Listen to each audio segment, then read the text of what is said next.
Imagine waking up one Sunday, expecting, a normal, quiet day, only to find yourself sort of inexplicably drawn into this baffling, almost nightmarish legal system. Mm-hmm. That's exactly where we're dropping you today, deep into the pages of Franz Kafka's The Trial. A class. We're doing a deep dive into the unsettling world of his main character, Kay, as he tries to navigate this truly surreal, deeply flawed court system. And flawed feels like an understatement sometimes. Right. Our mission today is really to unpack the surprising nuggets about bureaucracy, power, maybe even human nature from his extraordinary experience, and explore why someone might get so hopelessly tangled up in a system they just can't comprehend. In the source material, this novel, it's just fascinating for that. Kay's visit to this mysterious court, it's a place where the rules seem fluid, totally unpredictable. Okay, so let's unpack this. Okay. Kay is in a situation most of us hopefully can't even imagine he's accused of. Yeah. He doesn't know what crime. And he's thrust into this system that just seems designed to confuse and frankly frustrate him. No clear path forward at all. And what's truly fascinating here, and quite unsettling, is how Kafka weaves together the totally mundane, the grubby details with these really profound questions. Mm-hmm. He creates this environment that actively disorients Kay. It chips away at his sense of reality, his agency. It's not just a story, it's a chilling study in systemic absurdity. Yeah. It shows how these opaque structures can just degrade the human spirit. So Kay's gone through his initial questioning. Yeah. Then he spends the entire week waiting for an official appointment. It's nothing. Nothing. No letter, no call, nothing. So by Saturday evening, he just assumes. He figures there's a kind of tacit summons to be back at the same building, same time. Which is already strange. We're just assuming. Totally. So he goes back on Sunday, maybe expecting something. He goes straight to the door he remembers, knocks, and boom, it's opened right away. He's about to just walk past the woman he saw last time, doesn't even want to acknowledge her, but she stops him, hits him with, "There's no session today." Oh, anti-category. He doesn't believe her at first, but she opens the door to the next room, the actual session room. And empty. Wow.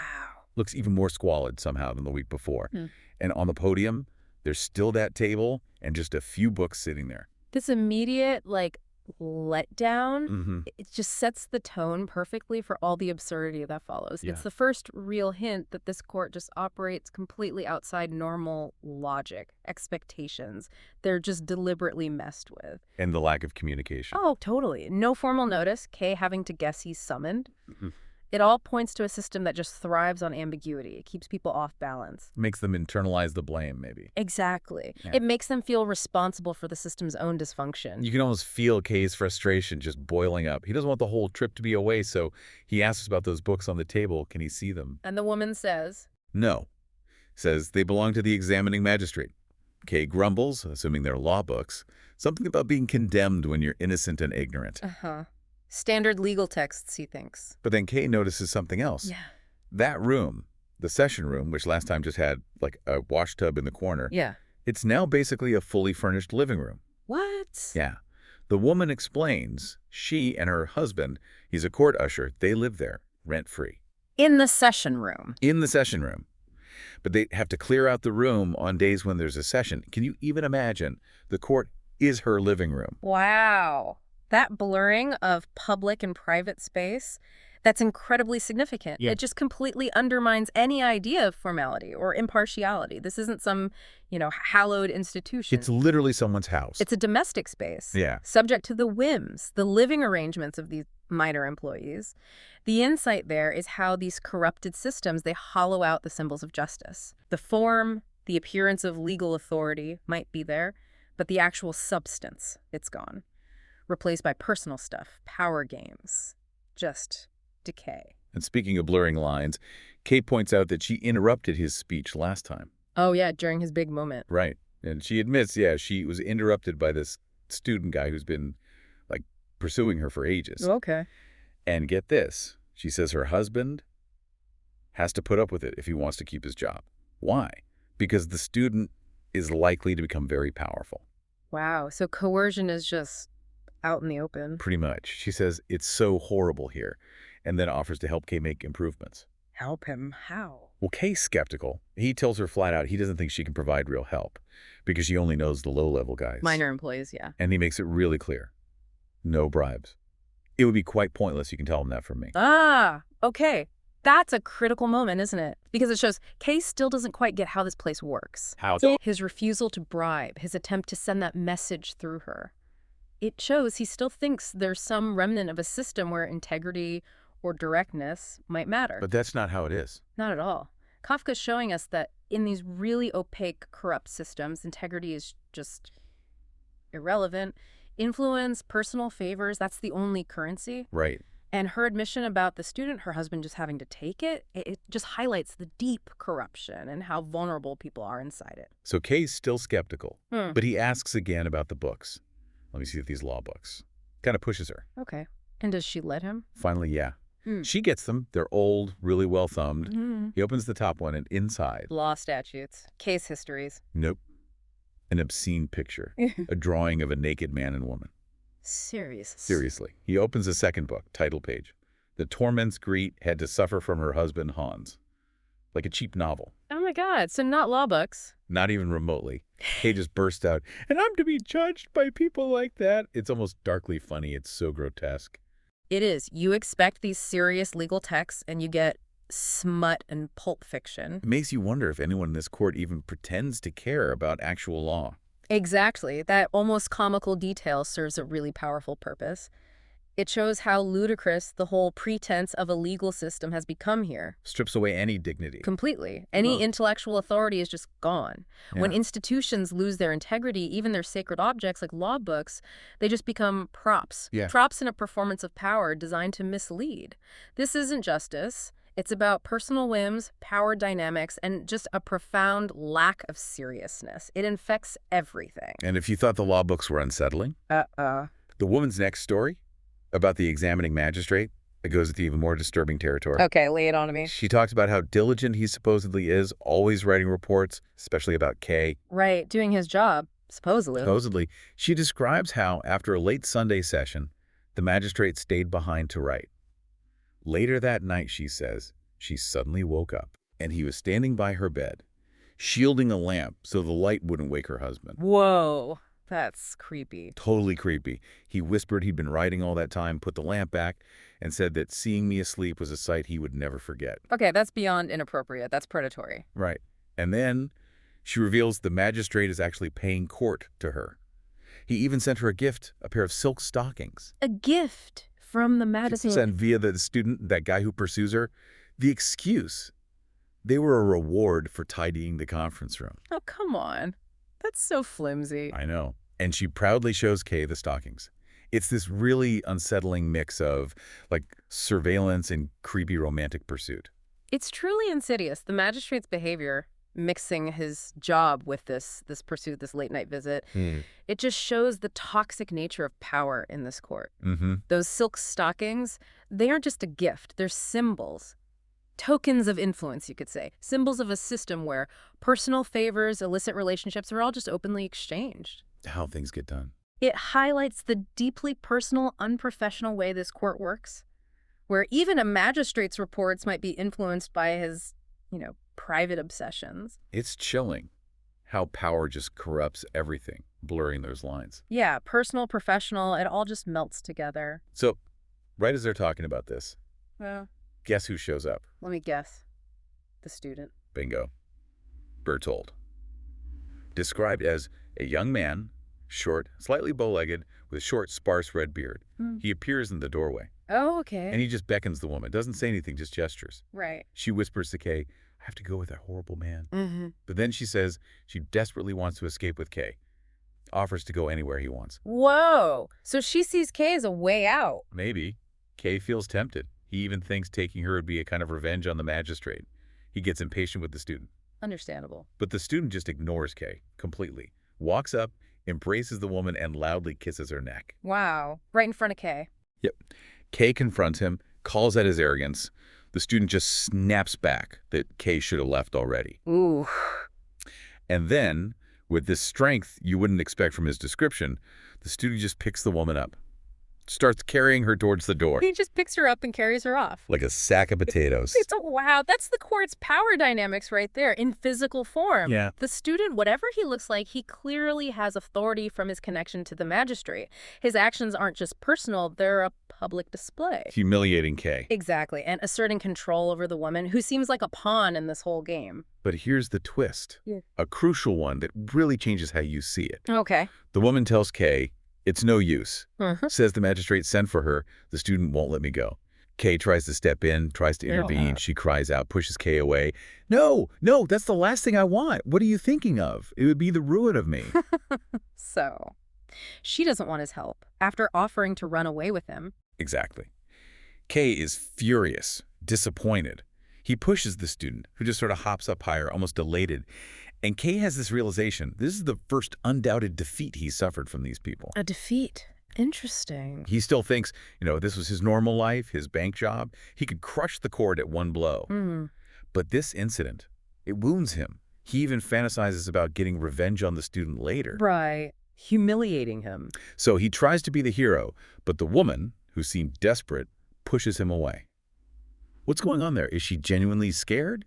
Or is it like a calculated move playing the game? That's an excellent question, and it really gets to the heart of survival in these kinds of oppressive systems. Yeah. Her actions, they seem contradictory, sure, but they absolutely reflect the complex compromises people make. She's stuck in a system where defying it openly could ruin her, just like she says. So the fear is real. Oh, definitely. There's real fear there. But Kay's intuition wasn't totally off either. There probably is a suppressed desire to escape. But she can't act on it. The system's taught her survival comes first. Always. And the student, despite Kay's attempt, shows his power isn't easily challenged. Kay's defeat isn't legal, it's personal.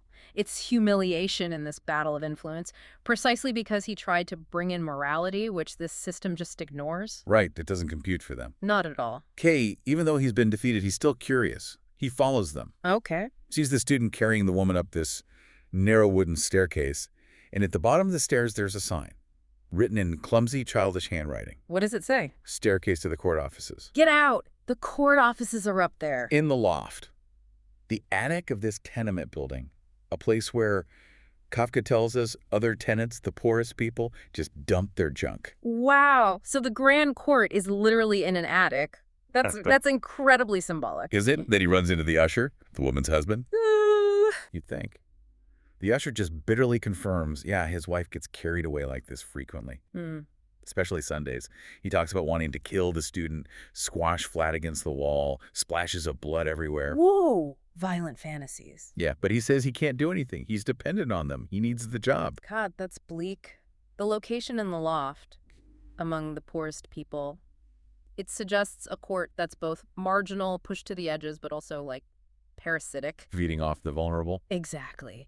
Feeding off the very people it's supposed to serve. It's a physical symbol of its moral decay. And the usher's conflict, dreaming of rebellion but forced into silence and dependence, that highlights the huge psychological toll. It's a metaphor for how power works behind the scenes, degrading people. Absolutely. Those hidden degrading mechanisms. Then the usher does something surprising. He starts blaming his wife. Blaming her for being abducted. Yeah. Says she's most to blame, that she threw herself at him, even though he also calls her the most beautiful woman in the building. It's weird. That's a classic psychological defense, sadly. In oppressive situations, sometimes it's easier to blame another victim, someone less powerful. Then the actual source of the power that's crushing you. Precisely, it shows the degradation again. But then the usher suggests only someone like Kay could deal with the student. Because Kay's a defendant, he's not dependent. Interesting. Does Kay agree? Kay kind of says, yeah, maybe he'll deal with the student should the occasion arise. And the usher, feeling a bit rebellious, then invites Kay upstairs. Come see the offices. Wow. This whole bureaucracy in an attic. Mm. Functionaries blaming victims while dreaming of violence. It's just astonishing. The invitation itself, though, it feels like this small, shared, subversive moment, like a quiet acknowledgement between them, the defendant, and this low-level guy that the system is messed up. United by being powerless, maybe? Resentful. Yeah. So Kay goes in, almost falls over a step right inside the door. Classy entrance. Totally. He enters this long corridor. Dark, really stuffy. And it's lined with these crude wooden cubicles. Officials are inside, writing or just peering out through slats. Sounds grim. It is. And the corridor's filled with other defendants, waiting. They look meek, mostly middle-class folks, but now they look neglected, humiliated. They stand up subserviently when Kay walks past, like beggars. God, the atmosphere alone sounds oppressive. He talks to one guy, tall, slim, waiting on applications for evidence. The man's just confused, totally submissive. Kay tries to contrast his own approach. I'm accused too, but I haven't applied for anything. I'll just laugh if they condemn me. Bold. How does the guy react? So when Kay just gently takes the man's arm, the man cries out like he's in terrible pain. Just from a touch. Wow. It starkly shows how this chaos, this atmosphere, it's like a weapon itself. Absolutely. This whole scene profoundly illustrates the performative, superficial nature of his bureaucracy. The physical space mirrors the moral state. Dark, scuffy, falling apart. Exactly. And Kay's attempt to connect with the other defendant and that extreme reaction, it underscores how deeply fear and submission have been ingrained by this system. Yeah. The look of the defendants, the humiliated middle class, it shows the corrosive effect of just being tangled up in this. It strips away self-respect. Kay's defiance stands out, but you see how fragile that might be here. And what's even more revealing about how oppressive it is, Kay starts feeling sick. Physically sick. Yeah. A sudden slight indisposition, dizzy, nauseous from the close and stuffy air. The air itself is making him ill. Exactly. A young woman and this elegantly dressed man try to help him. Turns out the man is the information clerk. Okay. Elegantly dressed Yes. in this dump. Get this.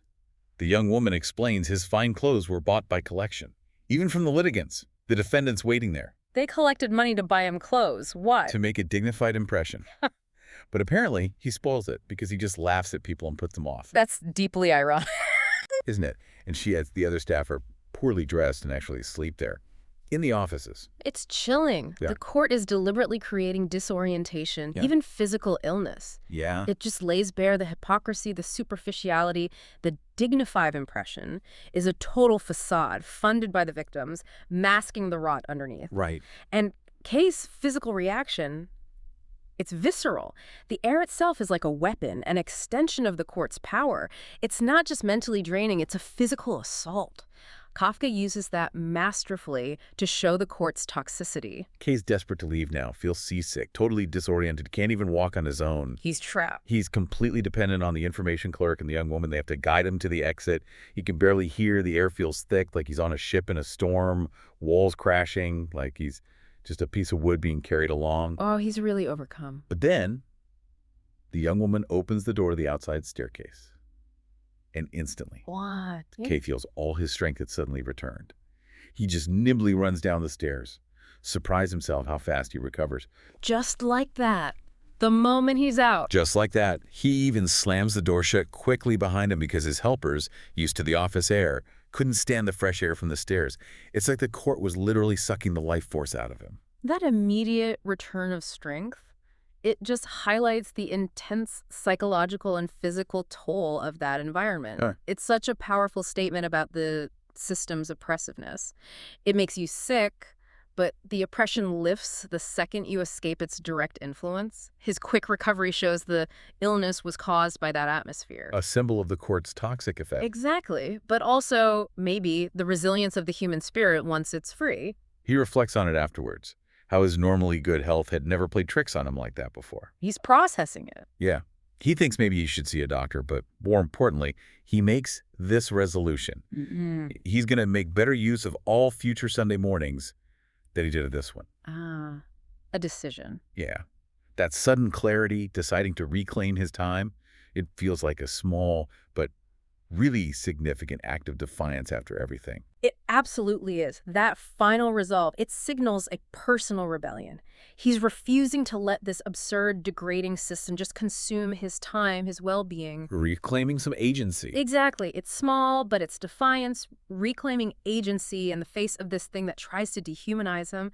That moment of clarity, spurred by the physical sickness, it marks a shift. He's not going to be just a passive victim anymore. So today we've done this deep dive into Kafka's The Trial, looking at this legal system that's just a bewildering mix of the bizarre and the really grubby and mundane. Yeah. But we've seen how power works through personal influence, petty tyrannies, and how people get degraded, dehumanized by the very process that's supposed to judge them. Mm-hmm. Kaf's journey shows us the external absurdity, sure, but also the internal compromises people make, and even the physical toll this kind of opaque bureaucracy takes.